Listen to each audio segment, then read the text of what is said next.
Praise the Lord. மீண்டுமாக இந்த வசனமும் தேவ பிரசனமும் தொகுப்பின் மூலமாக உங்களை சந்திக்கிறதுல எங்களுக்கு ரொம்ப சந்தோஷம்.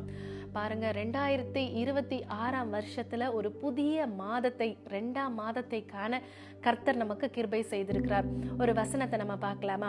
ஏசாயா 26:4 வசனம் இப்படியாக சொல்லுகிறது, கர்த்தரை என்றென்றைக்கும் நம்புங்கள், கர்த்தராகிய யெகோவா நித்திய கன்மலையாய் இருக்கிறார் அப்படின்னு சொல்லி அழகாய் வாசிக்கிறோம்.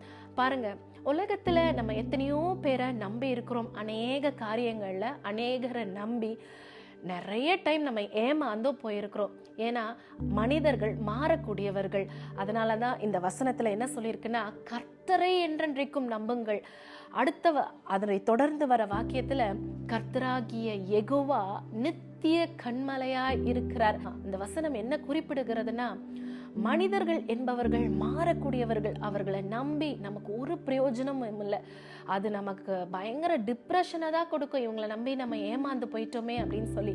ஆனால் நம் கர்த்தரை நம்பும் பொழுது, கர்த்தராகிய யெகோவா அவர் மாறாதவர். கன்மலை என்பது மாறாதது, அசையாதது, என்றென்றும் நிலைத்திருக்கக்கூடியது. அப்பேற்பட்ட தெய்வத்தை நாம் நம்பி இருப்போமானால், நம்முடைய வாழ்க்கையில நம்ம எதற்காக ஆண்டவரை நம்பி இருக்கிறோமோ அந்த காரியத்தை கர்த்தர் நமக்கு வாய்க்க செய்வது மட்டுமல்ல, நாம ஒரு நாளும் மனிதர்களிடத்தில் ஏமாந்தது போல தேவனிடத்துல நம்ம ஏமாந்து போக மாட்டோம். அவர் என்றென்றைக்கும் நமக்கு நன்மை செய்கிற தேவனா இருக்கிறார். அதனால மனிதர்களை நம்புறதை விட்டுட்டு கர்த்தரை, நித்திய கன்மலையாகிய கர்த்தரை இந்த மாதம் முழுவதுமாக நம்புங்க. கர்த்தர் உங்களுடைய வாழ்க்கையில பெரிய காரியங்களை செய்வார். God bless you all.